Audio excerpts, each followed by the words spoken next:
Welcome everybody. My name is Manuel Martinez, and this is another episode of Career Downloads, where each episode I basically hit the refresh button, bring on a different guest to really learn more about their experiences, their backgrounds, and the way that they have managed their career over time, with the ultimate goal to really be able to uncover any techniques, tips that they have encountered along the way that might be beneficial for you to go ahead and be able to implement yourself.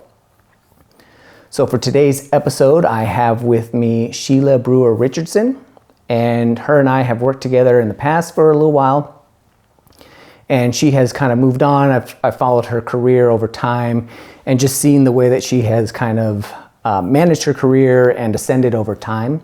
So I'm really excited to learn more about her career in general and the things that she's done prior to us meeting and even afterwards. So with that, go ahead and plug in and download the knowledge. So hi, Sheila. Hi, Manny. Thanks for having me. Of course. I appreciate you coming on. So what I've been doing with everybody is just to kind of start, if you can just tell me what your current title or role is, where you're at now, and just a brief summary of kind of what your roles and responsibilities are. So currently I am the Senior Director of Software Engineering for Fidelity National Financial. We have an IT team. The teams I have are both onshore and offshore. QA automation team, I have a QA onshore team. Obviously that's a lot of that had to do with, we didn't start that way, we expanded so that we could, have testing 24/7.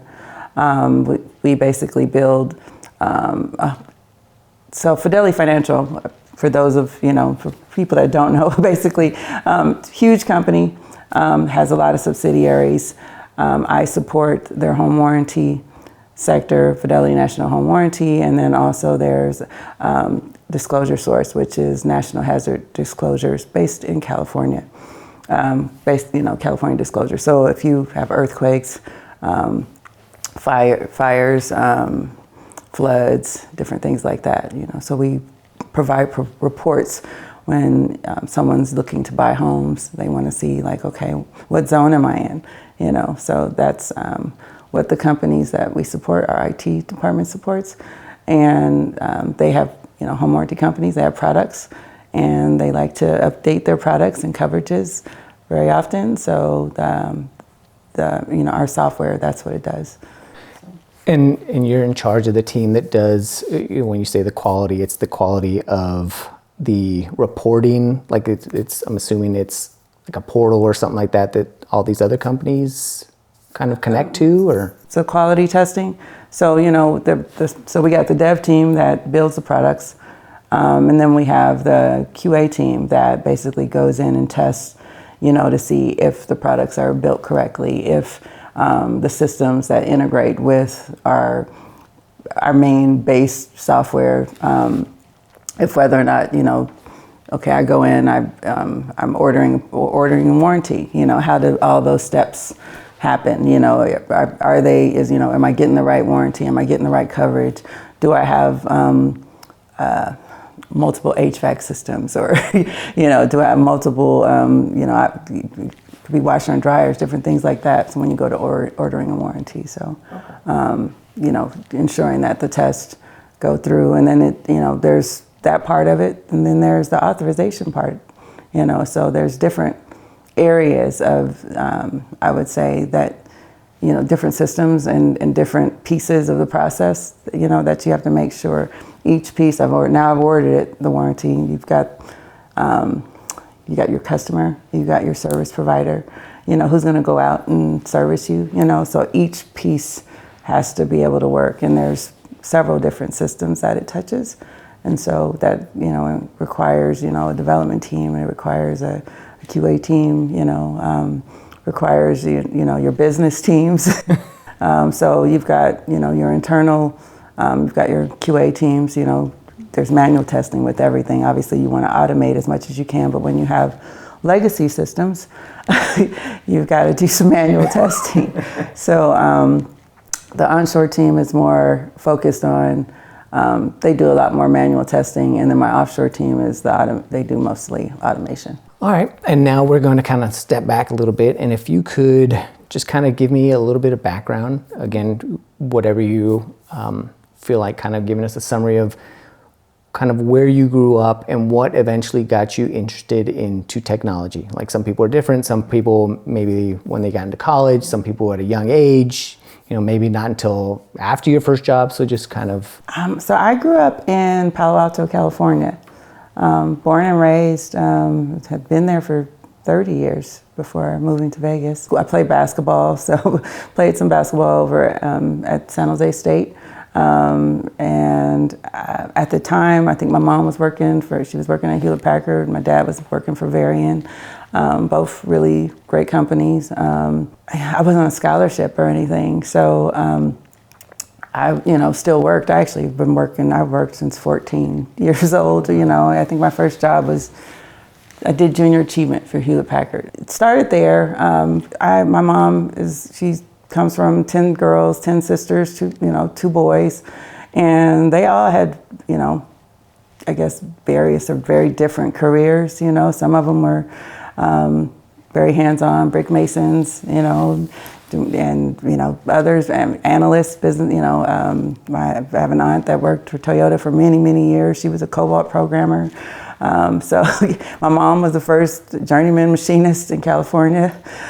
So yeah, it's just very different. We got school teachers, a lot of different careers. And so we used to go to LA all the time. And I would visit my aunt in Los Angeles, and my aunt and uncle, and I got to go up to, visit Toyota in Torrance, California. And I used to be like, wow, this is interesting, and she was, just all the programs and different things that she was doing. And I just thought it was really exciting. And so, I think at that time in my early 20s, I was still like in college and, still trying to figure things out. I initially thought I was going into criminal justice. That didn't happen, and that was mainly because my brother he graduated in criminal justice. I was thinking, I'll just follow, But then, sort of on the fluke, I did like administrative assistant work, in the summers. Sometimes, and I tried many different types of jobs, just when you're during summertime when you're out of school, it's like, our household was like, no one's sitting, you're doing something. Idle, right? Yeah, after a certain age, you were, doing something. So I needed a job, and my cousin's friend, I think she was like, hey, why don't you go and sign up here or whatever? And it was like a computer consulting place. And she was just like, because her friend was working for Pacific Bell. And so I went and signed up, and I did the interview. They sent me over to Pacific Bell. I interviewed with a bunch of folks, and I got the job. And it was a junior project manager. And I was thinking, but it was kind of explained to me like, it's like a step above admin assistant or whatever. And I knew I've always been a multitasker. And yeah, that's kind of how my first entrance into, I would say, IT happened, was at Pacific Bell. That's cool. So, and I was 22, 23. So, that's pretty interesting. So it's similar. I've come, not me personally, but like aunts and uncles, like I had a big family. Having that exposure is probably a good thing, right? Seeing that there's so many different opportunities. You weren't locked into, I'm going to be this, or, everybody in my family does this one thing that I'm going to follow along.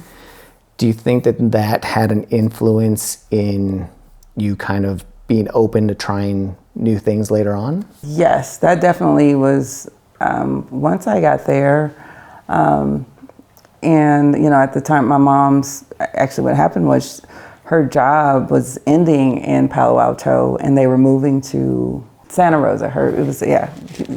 And it was either move or, so it was kind of like, so she ended up leaving HP at that point in time because my dad, his job was, in Palo Alto, and so it was just like, it was better for her to leave. And so at that point in time, it was like, I'm you're on your own to pay for, school, and things started changing. And so I was like, okay, I've got to figure it out now. But I really liked, what happened was I really liked working at Pacific Bell a lot, and I ended up working for some really great people, and meeting some people that end up, I would say, they end up being mentors for life. That I not only worked there with them, once Pacific Bell ended up getting bought out by Southwest Bell, I think, at the time. And so I think that contract, my career started more in consulting than like a full-time job, right. In IT. And so obviously I loved it. Also, I enjoyed the pay. And I think that made me dive into a bit more of like, what IT was all about. Because we ended up, after I left Pacific Bell. And while you're at Pacific Bell, you said 20, so were you finishing college still at that time, or kind of what was? I was trying to finish college. I will say I did end up taking a break because I was, it turned into I was paying for it on my own and things like that. So I did end up taking a break, which probably was a good thing that happened for me at the time. And I didn't return until I came to Vegas, but yeah. So then you're working there at Pacific Bell. You're making contacts, obviously, during that summer. Yeah. And did that job extend past that, or was it just kind of summer job? It ended. So it was like they were laying folks off, and contractors, of course, start there. Gosh, I may have been off maybe a couple weeks, if that.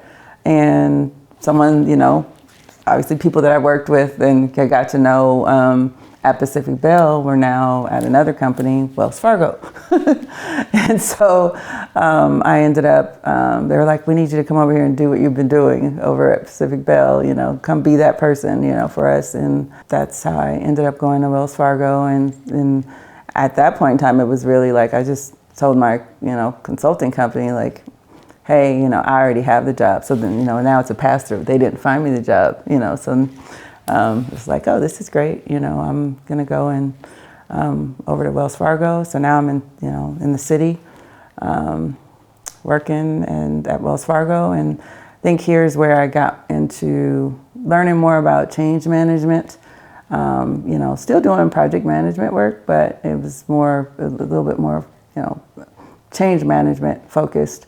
And so I felt like at that point in time, I really started to learn the different pieces that go along with software development lifecycle, like these are the important pieces, and then understanding, the systems and how, when things go wrong, I had the opportunity, I think to work on both the software development side as well as, some of the operations side of the house. And we were rolling out to 1,500 branches, some new software. And then I was also learning about that was when, there was no cloud, obviously. So you're late at night, a lot of long hours.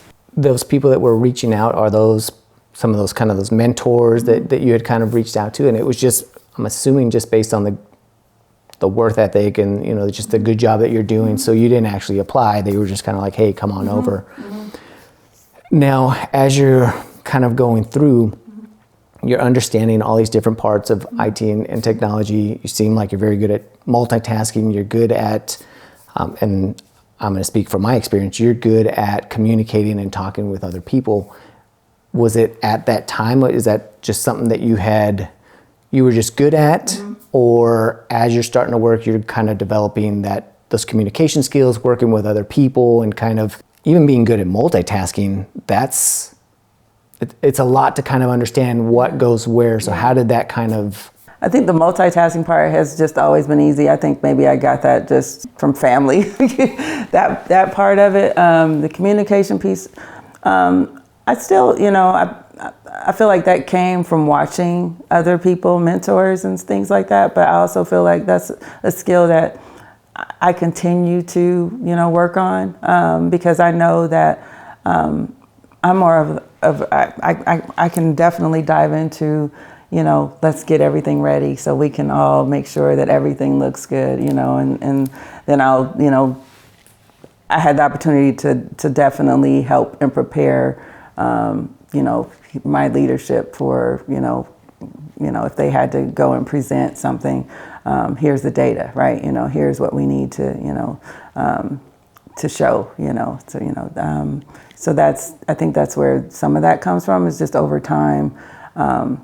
watching, and seeing how, from an ops perspective, the things that are important versus what's important from a development perspective, and then also seeing how, dev, and ops, obviously it's more of a together thing now, but before it was almost like, I would say, development and operations, and, sometimes they butt heads, right? Yeah. So, just over time, just, okay, how can we better, if a system went down or things like that, what could we have done to avoid that situation?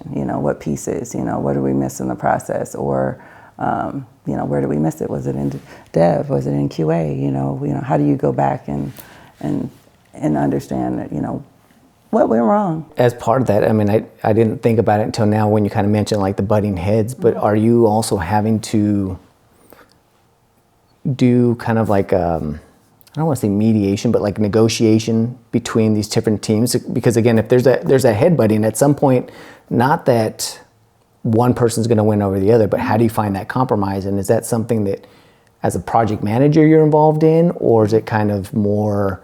When I was doing more project management, I would say that does not leave you. I would say, even though that's where I started my career, that's not something you forget, so I think nowadays there's more like you have, your sprint planning, sprint planning, there's the retrospective, you get to talk about those things a lot more. I think back then there was something you just said, hey, and, to your leadership, this happened, I think here's what I'm seeing is an issue, whatever, and then you let leadership kind of address, with those teams, okay, here's a problem, or, where can I help?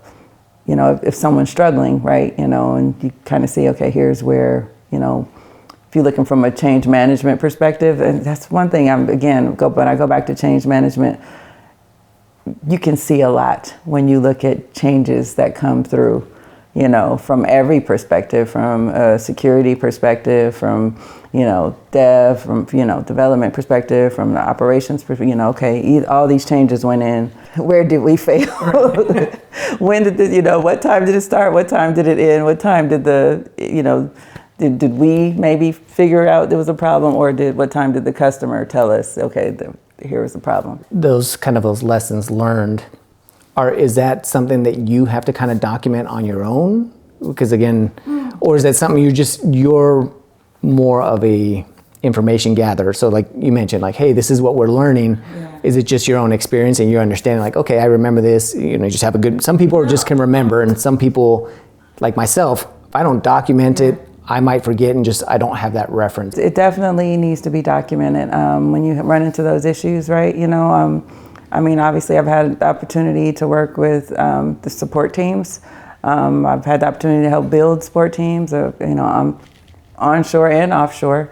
I built the one actually here for Fidelity, for home warranty, and for a disclosure source. So ensuring that they understand, okay, and actually QA and support work really well together. Because obviously QA is the one that's in their testing, they're coming up with here are the steps to replicate. And once you hand that over to a support team, they should be able to do the same thing when they hear from a customer. Okay, did you check this? What steps did you take? And then that way you have a true tier 1 team, because they actually understand, okay, this is, when you do training, it's great before you deploy to production to involve a support team, because they get the full training the same as your customers, so you'll know exactly what your internal customers, how they use the system, and then you also learn how your external customers use the system. And so it makes it much easier when it comes to troubleshooting. Right, and then be able to kind of address those different issues that come up? Because it makes sense. Like if it's an internal customer, I go through and I'm expecting it to be one way and it's not, and the customer's experiencing the same thing, then it's probably easy to go back and say, hey, I know you built it this way, you meant it to work this way, but it just, our experience is that's not the case. Right. And your knowledge base can get huge, and so, nowadays, obviously, you have your service nows, right? Can build a knowledge base that's huge. We still also use Jira and Confluence. So, Confluence, you build a huge knowledge base, and in that way, when something comes up, first thing you do is, check your knowledge bases, from a management perspective. That's the first thing I say. Did we check Jira? Because did we check Confluence? Did you go check, ServiceNow? Or like you said, it'll be something I'm like, we did this before. This happened before. I know it, we've gone over this. It's somewhere. Yes. Yeah. So this shouldn't happen again, right? So I think, it is important. So now you've spent that time there at Wells Fargo, and how, were you there for quite a while? And is it something that you kind of, within there, did you start to move up? It was a couple years at Wells Fargo, and then I stayed with them, and I went to Sacramento to their data center, and actually worked on the Y2K. It was Y2K at that time, because, at that time it was like, oh, everything's going to blow up, or, everything's going to, and it was fine. Nothing happened. But I worked on that for a while, and then after Wells Fargo, I think at that point in time, I ended up leaving and going to North Point.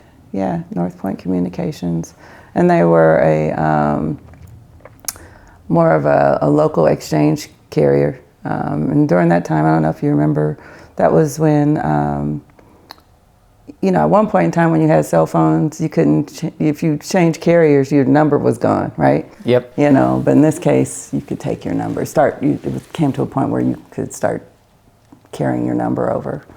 But but they ended up folding, but that was a startup. And the decision to move over there, was it just for a growth opportunity? Was it, you've kind of hit a ceiling, just what was the decision, because everybody's like, even myself, I can say, oh, I went from here to here. Yeah. But there's always a reason. Was it, opportunity for growth? Was it just? Opportunity for growth. And again, I network. I've definitely have, over the years, I've met some great people. I've worked with some really great people that have given me opportunity to learn. Some of it is, it was, scary at times or whatever, but they felt like, no, you can do this, and so, it was, somebody reached out, and it was like, hey, I got, at this startup, if you think you'd be interested. And it was full time, and I had been doing contract work, for a while, and I think at the time I was, getting ready to settle down, have a family, and different things like that. So it just made sense to kind of have that stability and say, hey, this is what I'm going to be a little bit more permanent. Yeah. And at this point, you're building your network and your, all these different relationships, and saying, hey, people are seeing not just your work ethic, but they're also seeing that, hey, you do a good job. They have a good relationship with you, right? So obviously they can get along with you, but at some point they're also like, hey, she can do the work. Did you, at least early on in your career, did you have kind of self-doubt and, having that encouragement from others? Do you think that played a part of it? Or at the same time, did you feel that you could do it on your own? You're like, oh. No, I think that's going to go with you. I think it's always scary to a certain point.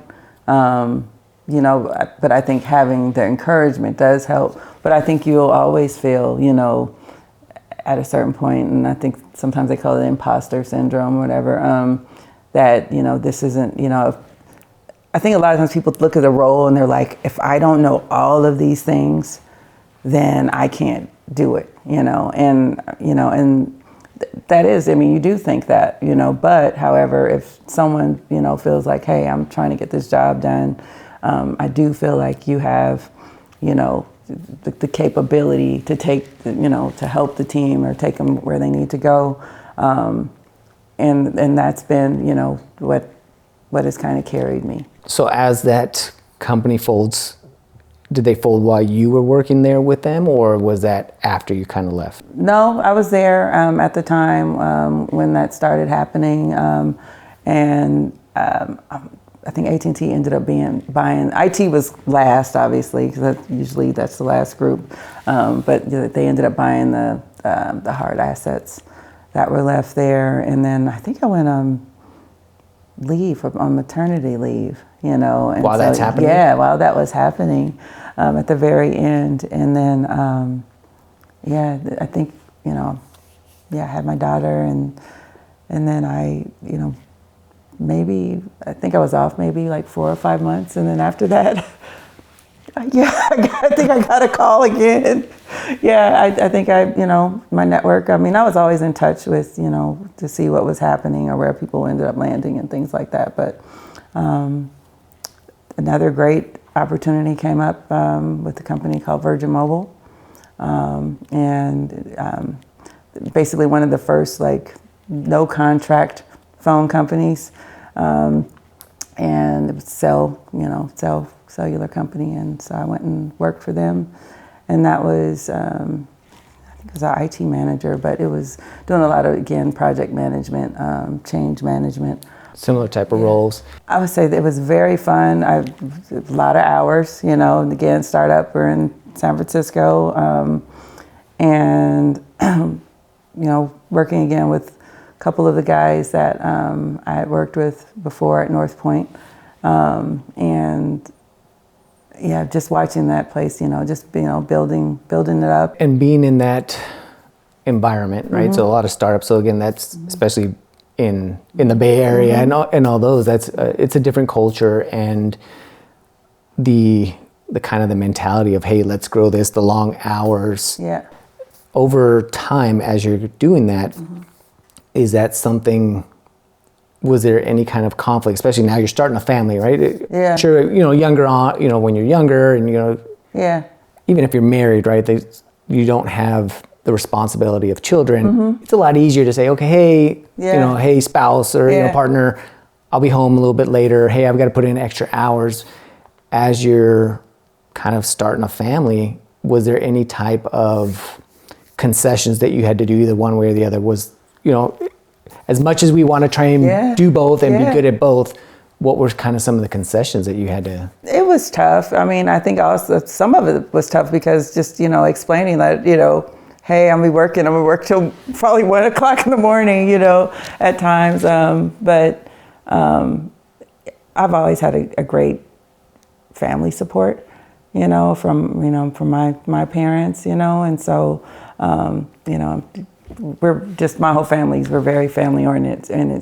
So if, the kids needed to be, with my parents or somewhere, we could, do that or whatever. So having that support system really support system is huge, So you mentioned that you're having fun here at, being the IT manager. I'm assuming a lot of it's just growth, doing new things. Yeah. IT manager, and I'm assuming even though you said it's still project management, is it over managing? I would say at that point in time, it was, we had a lot of, there were a lot of contractors, a lot of, consultants or whatever. So I was mainly making sure, work was getting done with our contractors. Got it. So with the work that they had to do. Okay. And within that role, so are there any kind of specific skills that you picked up in this one, or, I guess kind of? I think I went to middleware training, I'm not even going to say the name of that because it's not even used now. But yeah, I did, a lot of times if, the teams were going through any type of development training or things like that. I wasn't very much involved in QA during those times. But I would, either go through the same training to try to understand at least, at the level to where I could say, okay, did you do this step, or did you do, this, or, where are you documenting this information, different things like that. So that would help me at that point in time. I had to choose at a certain point back then. how, it's like how deep can you get into it? Because if I've got to manage at this level, right, and I've got to go back and give reports, how hands-on can I be, So at a certain point, which is tough, because at times you feel like, okay, this person's going to feel like, well, she doesn't know because of, she's not in here, every day doing the, development or the coding, or, she's not doing this or that or whatever. But, you have to remember what your role is, and so at times you just have to say, you just kind of have to go with, with what it's like, this is, I have my role, you have your role, and everyone's doing their job, I would guess. And at the same time, you're also still kind of pulling on your own experience, right? Like in the past, like, okay, maybe I'm not hands in on that technology or that stuff, but I have an experience of how projects go, how things, different teams have to work together. So at the same time, I do feel with all my years, I know what success looks like. And when there are certain things missing, and I know that I learned that from watching, I've seen a lot of leadership, and and so I'm like, I've watched a lot of different things that changed over time, and how we ended up getting to, having successful projects and what it took. And at the time, I think at times it'd be like, gosh, that was either crazy or, something like that. But in the end, it ended up being good for those companies. So I think that's where I kind of try to share with people, like, I know what this is, and like it's either like this is going in the right direction, or this is definitely not going in the right direction. So, and you mentioned leadership, right? So you're seeing all this different leadership, and is there so far, at least to this point, right? And I'll bring it up again, as we move on. Yeah. But is there anything that you're seeing, especially with these startups, and you've been with companies that are a little bit more well established? Yeah. There's different cultures, but is there leadership styles or leadership traits that you see that, hey, I know this is going to work because this leader or successful leaders do this versus that? Yeah. And what are some of those things that you've seen that you think that you've kind of incorporated, or as you kind of are seeing other people, you're like, this is going to work because this person has this trait or is missing? That's a great question. We talked about, and this is just making me think of, remember how we were talking about, being a great multitasker can be a good thing and a bad thing. Yep. All in one. And there were times that I know, and this is something I've learned, obviously, over time, where I may have just, you're in the grind, you're trying to get everything worked out or whatever. Work-life balance wasn't always there. And that does take a lot of, it does. It took some time to evolve, but, and that's just what, some of that came with watching people and how, seeing how some leadership, they were like, working hours and hours and hours. And then all of a sudden they started to evolve, right? If you're going to go through changes, if you're going to take a business through changes, then you have to change. And then you teach others how to make those changes. And so I've seen that happen at probably definitely at my last job. I saw that those things, that happen and evolve, and I watched the company definitely grow. So probably like one of the bigger things, and I just want to make sure that I'm understanding, and I want to summarize it. So the ones that are able to adapt, learn, and then also be able to communicate or show others at the same time is really kind of what's made them successful, and then even the teams that they're with or the companies. Yeah, and that came with, there's, you learn through that from successes and failures, right? I think they learn from their leadership, and then the next time, you might be the leader next, and you do the things the way you want to do it. And I think each time, like I said, each of the leaderships that I've worked with or worked for, I could see which things, that I wanted to take away and say, okay, this is, what I think is going to help you in the long run and make you successful. And now you're going on here. What makes you ultimately decide to move on? The only reason I left Virgin was I moved to Vegas. Oh, really? That was the only reason. Yeah, I did. I enjoyed everybody that I worked with there. You know, it was, again, amazing team of people. Still friends to this day. With those people? Yeah, yeah, we're all in touch. So, I mean, you don't talk to people all the time, but if I do talk to them, we could pick up. And I know at some point you're kind of starting to move out of kind of that project management, change management, and do this management.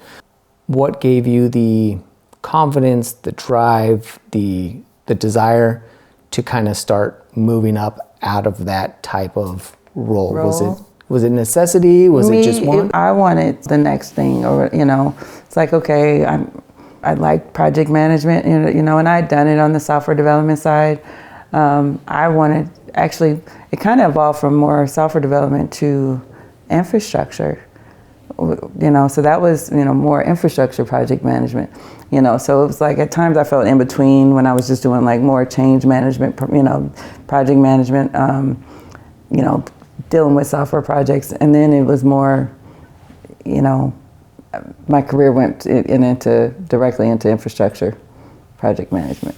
And is that just for the ability to want to challenge yourself? Is it just technology shifting that way? Or, I mean, because I know everybody's different. There's some people that kind of find a niche and they stay and they want to be the best in that area, or they're okay continuing. You know what, I did skip something. When I came to Las Vegas, and at that time, now I have 2 kids. I've got a daughter and then I've got a small baby under 1 year old.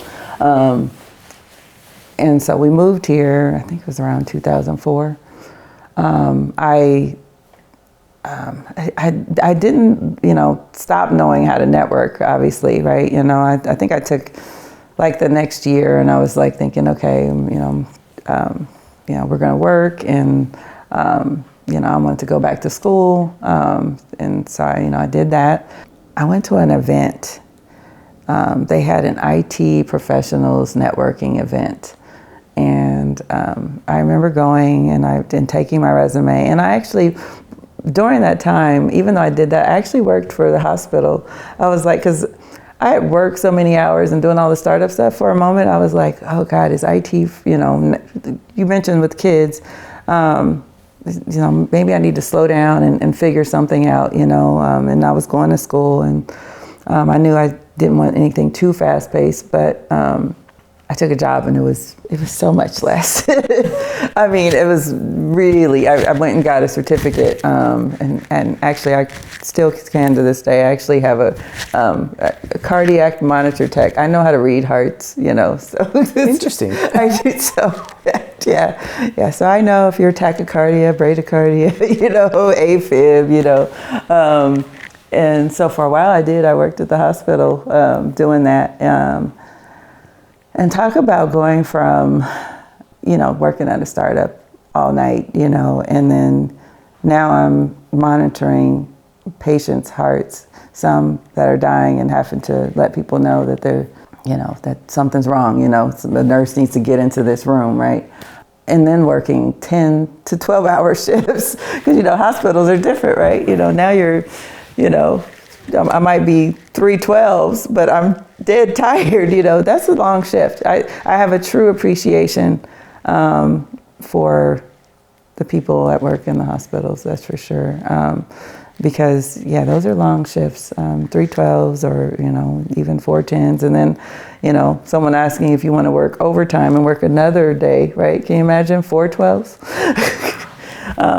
So you're beat, by the time you get off a shift, you go home and you just want to go to sleep. And at the time when you kind of went through that certificate and did that, was your expectation that it's going to be easier or kind of like less hours, like, oh, I'll have my set hours and be done?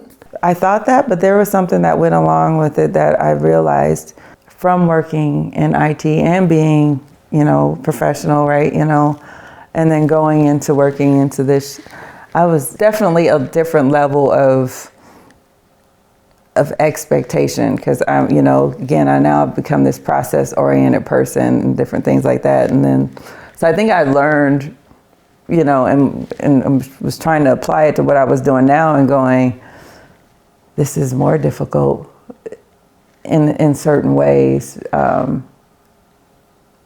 And how can, you know, that, you know, I think once you're in the IT, you know, once you're in that field, you're in, you know, in the sense of now everything you look at differently. So now I'm in the hospital going, this manual, you know, all these manual different things that are happening.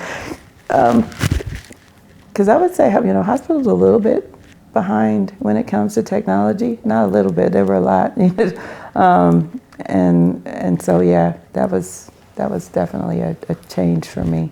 I know exactly what you're talking about, right? You go into, and I've helped other people where I've gone to businesses, and you start to see, well, if you automate this, if you put this type of technology here, like it just could be so much better and so much easier. Like that doesn't go away. Mm-hmm.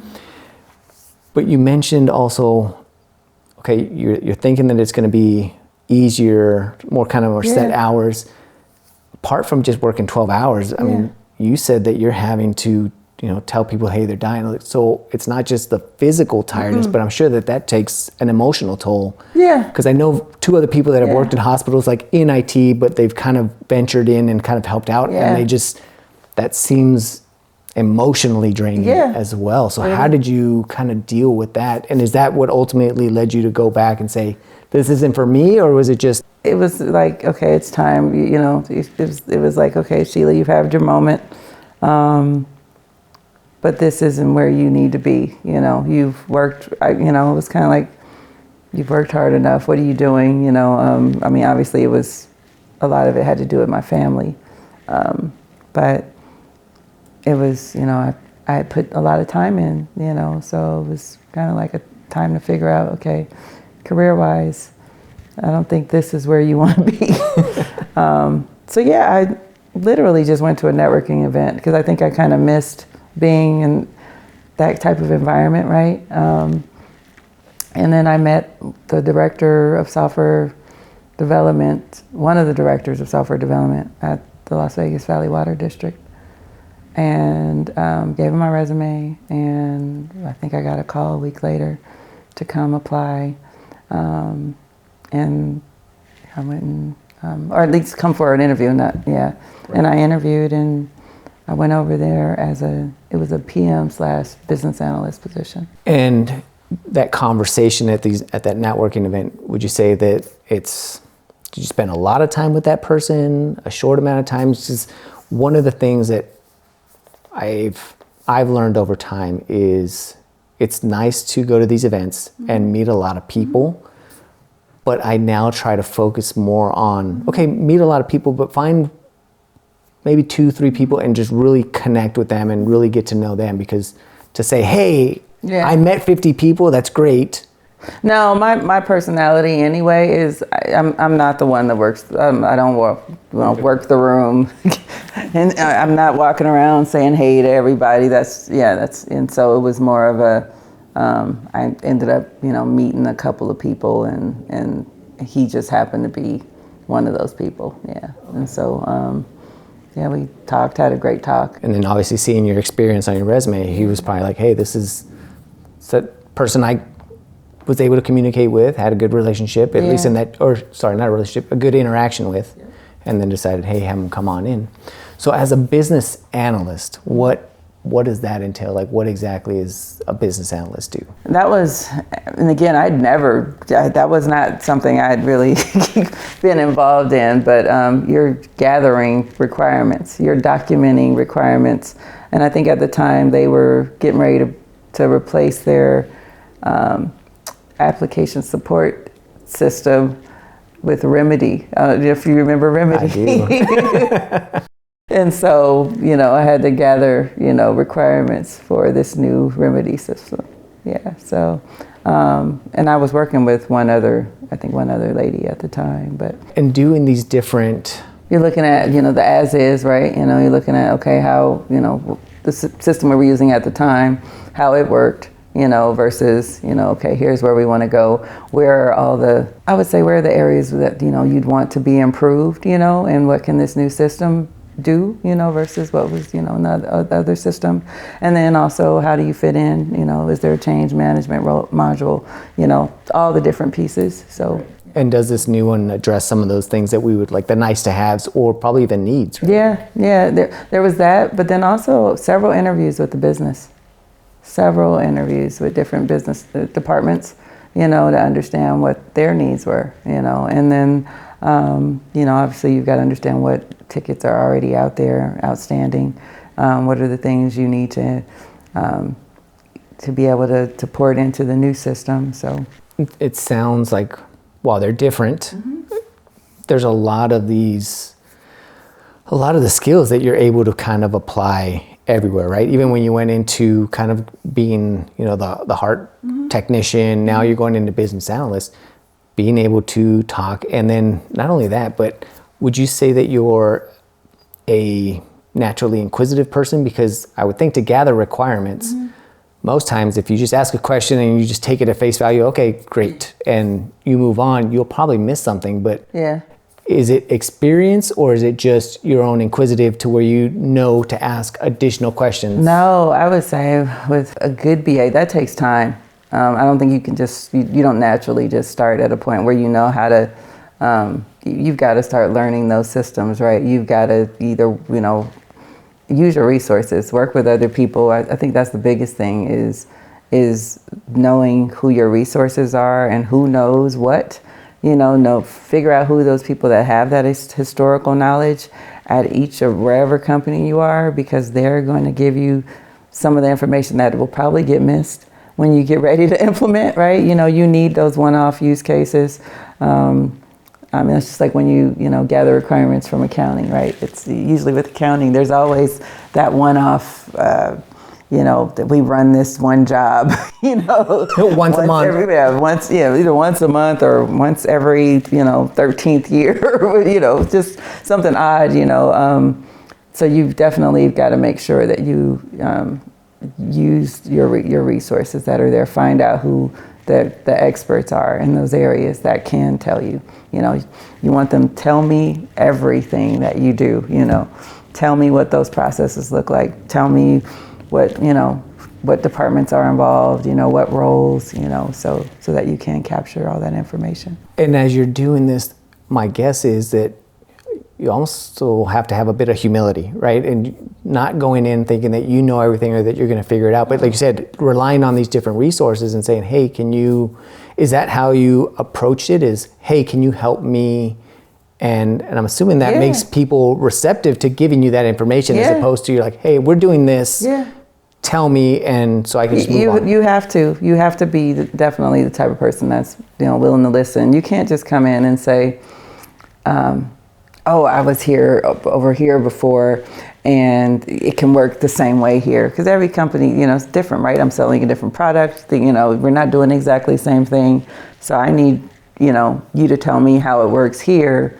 Obviously, yes, I might come, and I might be brand new. I might be bringing some knowledge that I have that I can help apply here. But I'm relying on you to tell me, then that way we can say, okay, you had all this, maybe you had 100 manual processes, right? And yes, we want to automate some. So you might be able to automate 80%. There still might be a percentage that you might not be able to be right away, right? But the only way you're going to learn that is by talking to them, and people still will forget, There'll be some things they'll be like, they don't remember until, oh no, emergency.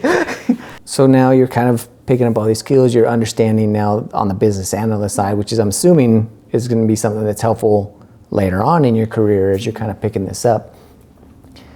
And kind of what's your next step? I will tell you this, I knew right away that wasn't my role. Oh, really? Yeah, I definitely can appreciate the system analyst, business analyst, but I know for a fact I'm more of a project manager.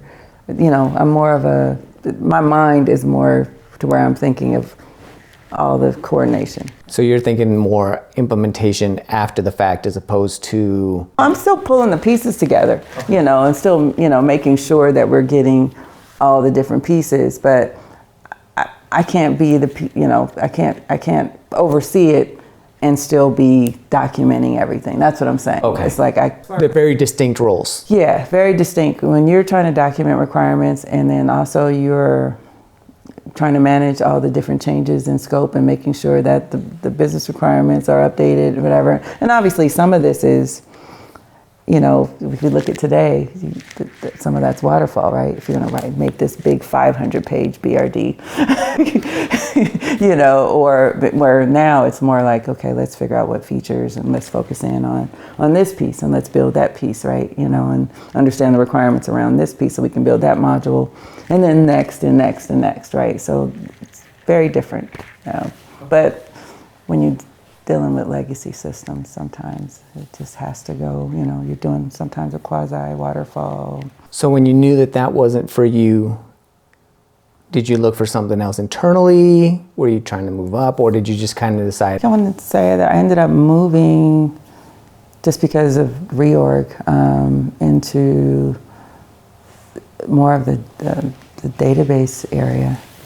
At the water district towards the very end. We did a huge project for CCMB, which was great. I was a project manager, but helped with training. I think we moved from PeopleSoft to Oracle CCMB.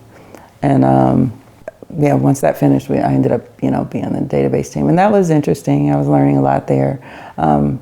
There, obviously, it was more of the tail end, you're in the more change management piece. And I think at that point, I was just doing, we were just doing SQL updates and different things like that or whatever. And I had to learn that, just from watching, and I learned from other people while I was there, whatever. Because that wasn't something I had been doing before. Something different, something new to kind of learn and pick up. Yeah. Okay. I felt like I was PM, BA one time, was doing training. then I was associate applications developer. It definitely moved a little bit at the water district. And so you've spent your time there, you've kind of moved around, you've done a lot. Is it, again, same thing, kind of a repeat process? Somebody reaches out to you and says, hey. I was on my own, right, because I went to that networking. But yeah, when I left the water district, I did get a call. You did get a call. And I was very thrilled to get that call, because I would say that was when I went to the airline. I went for, so I was at Allegiant. One of the things, and now people are kind of reaching out and saying, hey, coming over. As they're coming over, and everybody's experience is different, right? So I've had some people that have called me over and they've kind of prepared me for what to expect, not only in the role, but through the interview process, that negotiation. Mm-hmm. As you're going through, do you feel that these networks, apart from finding you a new role or something different, are they also kind of helping you prepare for the interview process, kind of what the role is going to be, the environment? Definitely some of that, but some of it I did, on my own. You have to do, your own homework on, as far as like understanding everything that you've learned over time, because, sometimes you work with, the same people, sometimes you don't, right? You're going to get, each company is different, so and each experience is different. And at the end of the day, it's you, regardless of how you got there, it's up to you to do a good job, right? So so it's not that person, doing your job, right? That you make a good point, right? A lot of times people sometimes will kind of maybe rely too much on the other person to think, well, they're bringing me over, they told me this about it. Yeah. Oh, well, you didn't tell me that. Well, also you didn't ask, or you didn't, you kind of also have to put in your own work. It's not just somebody else. Now, you mentioned that you were thrilled because you're coming here, and I'm assuming because, and I'm going to make an assumption, but I'm also going to ask you, is it also that the environments, you're going from the water district, which, again, they're not government, but they are kind of a utility, so it's a little bit slower pace than kind of like an airline or like a private company that's going through. So was that kind of the excitement, is now I'm going to do something completely different? It's faster, it's more kind of... I think once you work in that such pace, even though there are times you need to slow down, I didn't feel like I was at that point in my career. And sometimes still, even now, I'm like, you know, I don't know how slow I'm ready to go. I still, you know, I'm still that person that I enjoy, you know, whatever, you know, let's meet the deliverable, let's do whatever it takes. The challenge in that fast pace of just slowing down. Yeah, so that was exciting, and I always wanted to work for an airline. Oh, really? Okay. And when you get there, so that's around the time that we met. Although I think at one time I thought I wanted to be when I say always, I think in the beginning it was a flight attendant.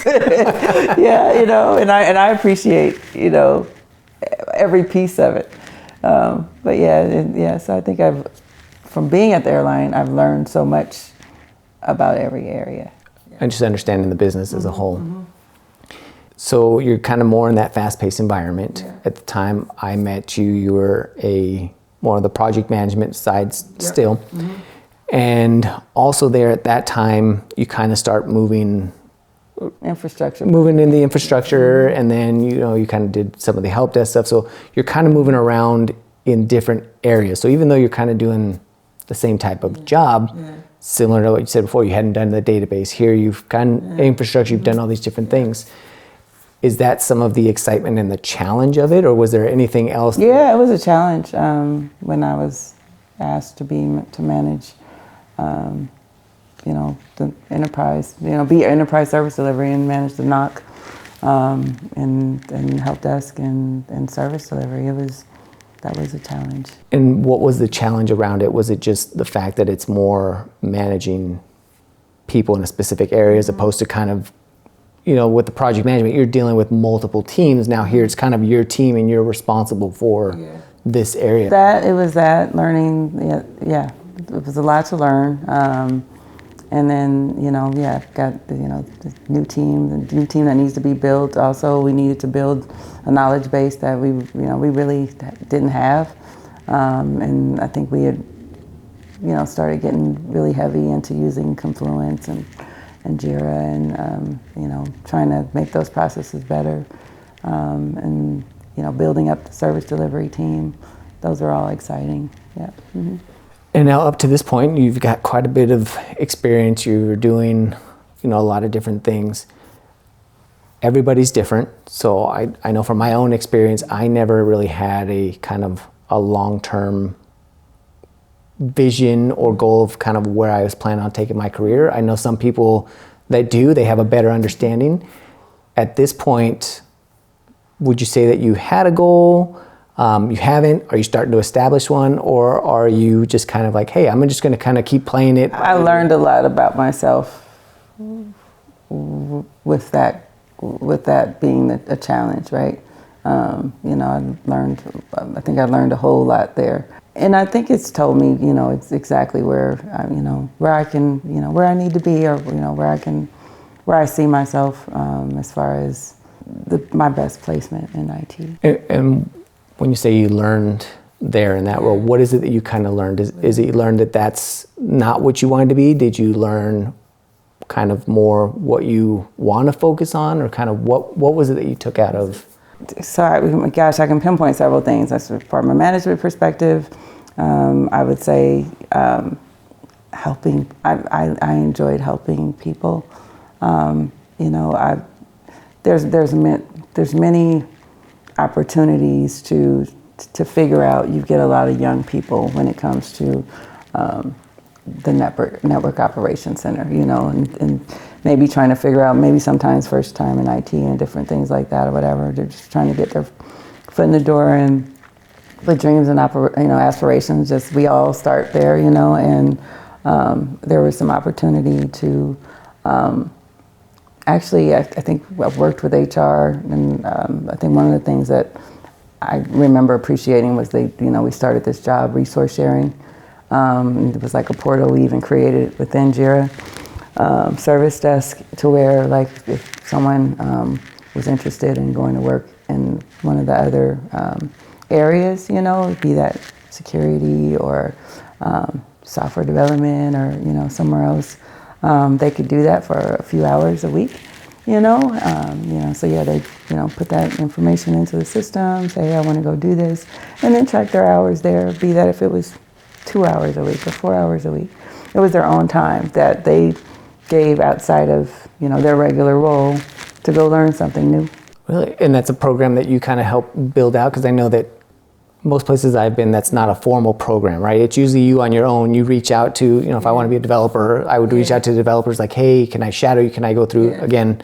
So this is something that you just kind of saw the need for, or, No, I think it was just through discussions with, HR. And then there were some, just with talking, with, when you meet with your team members and, hearing, what their thoughts are. And then also with other managers, when you speak with other, managers and you tell them, hey, because, initially when you are looking to promote or things like that, you want to look within, if you can, and then maybe look externally after that, And so there were people that were interested, and, I think Allegiant does a, good job at, trying to hire, within and promote within. And so yeah, we created that, and I think I just did my homework and tried to find, you go out and figure out, who's done this before, and like how can we implement it here, and worked with our service delivery team. So I think I had 2 other resources at the time on the service delivery team, and built that. It was the perfect culmination of your experience, right? Working with the project management, getting some of that business analysis, like trying to pull some of these resources, and then having people that had kind of mentored you and helped you out. And now it feels like you're at the point in your career, and probably shortly after that is similar. Is like now I'm like, okay, I've been the beneficiary of people helping me out, and now you're kind of starting to turn that around. Is that? I get the most out of that. When I work with, like, even other departments that were doing a bunch of manual processes, it was great to be able to go and say, hey, let us build you a service desk, and you guys can start getting out of email and putting that into into Jira, whatever. And then now each department, once you're done with the piece, you can maybe send a ticket over to the next department and they can finish their piece, putting processes, from risk and compliance into Jira, purchasing. I could think of several different aircraft and, different areas that, they genuinely appreciated being able to start, having their own portals and managing their work differently. As you're doing that, is that kind of, you're establishing this as kind of the next evolution of what you want to try and do, like, kind of help people out, move up, and now you're in more of you're getting more towards that leadership role, right? Where you mentioned like you're adapting, and now you're starting to kind of help others and kind of implement and improve these processes. Yeah. Are you seeing this now as an opportunity to kind of also kind of move up and expand? And was that a goal, or is it just kind of a byproduct? I wouldn't say that was a goal. That's kind of how my evolution has happened, I guess. That's just kind of how it happened. I think I'm more getting to a point where I'm still at a point where I'm, telling people this is, do these things, even things that I feel like I didn't get to do. I can share that with my team members and say, hey, it'd be a good idea if you go learn this, or, what can I do as far as, helping you, get that cert, or, take the time out, to help them get to where they need to be. You spent quite a bit of time there. Now you're doing this and you're moving on. Is there... I did move on, but it was when I left, I still felt like I was in this happy place. I enjoyed every bit of that, every bit of, the work at the airline. And I just moved on because I was ready to, let me go help, the next place evolve. Right. Yeah, and it felt like a subsidiary that was ready for some change. And so that's what I've been able to. Yeah, and that kind of leads into, because the question I was going to ask is, now you've had a lot of mentorship, you've had people helping you. sounds like you're doing that. And I guess the question that I was looking to kind of ask is, now at this point, are you still getting that mentorship? Like, you're doing the mentoring, but do you feel like at that point in your career, are you still getting mentorship, and there's still people that are kind of help guide you along at that same time? I still, I think I still have that, but I also now definitely am really good at, understanding the resources that I have around me, so I know, obviously the internet is huge, right? And nowadays you have all the different podcasts, you can learn from so many different, things that way. So I think I'm more selective. Yeah. I'm a little bit more selective. I think I'm more like, I want to go help here, I want to go do this, so I think I'm more where I have some things in my head where this is what I need to do next. And being able to see those challenges, like you said, like, hey, you're ready, you've built this up. Yeah. And again, there's probably room for improvement, because nowhere's perfect, right? But probably the level of improvement is probably not as much as, like you said, hey, there's this new opportunity where I can kind of build it up from scratch. Yeah. There's more ability to have a greater impact within your role. Yeah. And now I'm assuming now this is at the point where you're at Fidelity, where you're currently at. Yeah. And what was the biggest enticement? Was it the fact that you saw that that they were starting out, and you kind of have the ability to kind of build something, I don't want to say from scratch, right? Because they're starting to build it, but really have a great impact in trying to think of what the word I'm trying to find, but really just kind of put your stamp on this project or this area. I saw a company that's been around for a long time, but also that has been, running and doing well. But I also saw that, opportunity for, some change, implementing some organization, so that, just like, how do we get to the next step? How do we become, a better competitor? I'll tell you, just hearing kind of like the evolution of your career, like as you're talking about the different things that you kind of learned and picked up, like I can see how they're influencing each role or each place that you go on to, right? Like, hey, I had these mentors, they kind of pulled me in, they kind of gave me the confidence, and, doing some of the business analyst stuff, the project management, like I can see how this all starts to kind of shape and mold your career and the way that you think about things, right? Like implementing, that process for people to try out new jobs, right? Like that's the mentorship that you got, putting the project, the business analyst together and just talking to other people. Like to me, it's been fascinating to kind of hear, right? Because we spent a couple years together and just understanding, and you talk to somebody, but kind of hearing the evolution of your career has been all the different, amazing. And you do. I mean, obviously, when not just with me. I mean, you meet different people. It's like, oh, I want to work with them again, right? Oh, I think we can build this great team. So.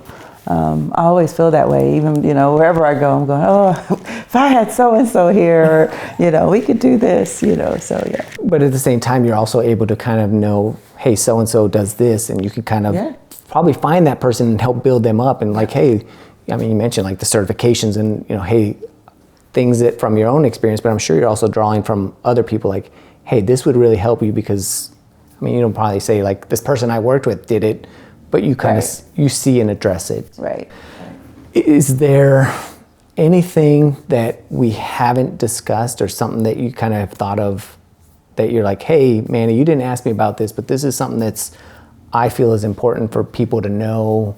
I mean, I'm always like, don't be so hard on yourself, don't, it's okay to take a step back and look at, those areas. Don't be afraid to say, speak up and say something. I think sometimes, even when you have people that work for you, they're not sure sometimes whether or not they can say, and I'm very much, I'm open, like, nope, tell me what tell me the good, tell me the bad, so I can figure out how, what I need to do to improve, or, how can I help you improve, or, also understanding, a certain point you need to understand people's lives, you know, and understand, and we work in definitely a very different, work is different now, you know. There wasn't the remote, usually everyone was in the office, and even now still, you know, it's hybrid, right? You know, you get some people working in the office, some not.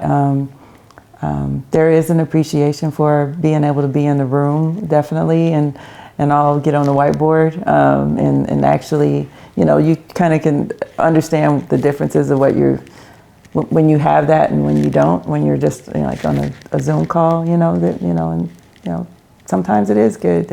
Let's meet up once a quarter, or, you know, you kind of figure out, you know, what the good balance is for work. But again, I'm just like, find the right. I think everyone should have, or you know, or find the right people in your life that are going to just, you know, be direct and tell you, okay, you know, I think you should try this, you know, or I think you should. I think having, you know, some mentors are still good to have. Someone that can kind of help you, you know, guide you in some ways, and, you know, so that you can be better. One of the things you said made me want to kind of ask. So you said that you are very open and say, hey, talk to me and take that feedback. And just knowing you personally, I know that is true, right? Mm-hmm. It's not just lip service. Yeah. How do you think that someone can go through and really do it? Because I've had, not often, but I have had some of that leadership where they say it, mm-hmm. and then you go and it's not necessarily the case. So what do you think is either from an employee, you know, a kind of a direct report, yeah. What's the way to kind of establish or even kind of test that out and see if this is really, or how do you, I guess the question is, a better question is, how do you implement that kind of open door and give somebody the confidence to know that they can come to you? Oh, that's our beginning conversations. I'm generally, when we start doing, you know, if I do one-on-ones, you know, I mean, obviously when you work remote, since one-on-ones kind of sort of become extinct because you talk all the time now, you know, via, you know, either Slack or whatever, Teams. But, you know, just saying, hey, whatever it is, you know, I need you to talk to me, because I find it just makes it so much easier. You know, at the end of the day, you know, there's a deliverable, right, that, you know, everyone wants to make. But then there's also, here's where I want to be in my career, you know, and it's like, okay, if you're telling me that's where you want to be, and, you know, say like you've got, you know, tier 1, tier 2, or analyst 1, 2, 3, or whatever that is, you know, making sure that you meet, you know, and talk about where, you know, okay, here's where you are, right, you know, and so that they understand. It's always, you know, out there, like, here's where I think you are, and then when those times, you know, come up, either yearly or whenever those positions come up, you know, am I keeping my word, right? You know, that's one thing, and saying, okay, you're ready to move up, you know, and then hold me accountable if, you know, ask me, and, you know, but I think that those are exchanges that should happen continuously, you know, so that it isn't a surprise when, you know, maybe a position comes up and maybe you don't get it. It's having a continuous dialogue as opposed to like point in times, like, oh, here and here. Yeah, and at the end of the day, someone told me a long time ago, I remember, never forget who you are. I did have someone that I worked with actually at the water district, and she told me, never forget what you know and never forget who you are. And what that told me was that regardless of what, you know, even if someone's saying do the project this way or that way or whatever, it doesn't mean you're not going to listen or whatever, but know who you are. Know, you know, you obviously you know what's right, you know, don't forget who you are as a person. You know, this might just be temporary, right? You know, this situation or whatever you're doing, but your end goal is, you know, where you want it to be. Oh, that's amazing.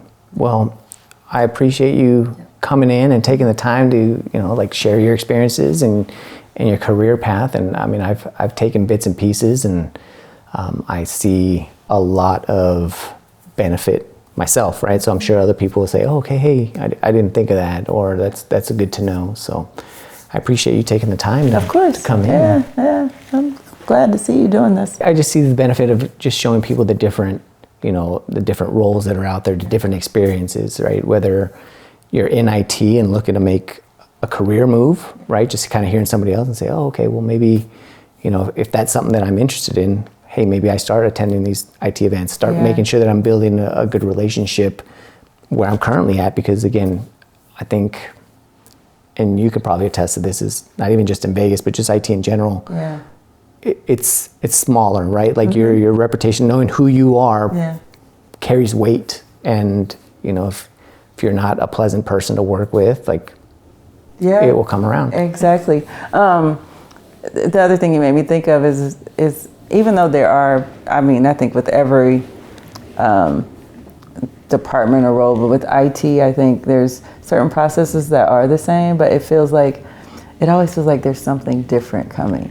And I think that's what made it so exciting. It's like, it's not just the same, always repetitive. There's going to be new tools, new software, you know what I mean? There's always something new that's coming, and as long as you're good with change, I think you'll do well. Anyone can do well in IT as long as they're okay with change. And with that, thank you everybody, and I hope you enjoy this episode, and we will see you next time.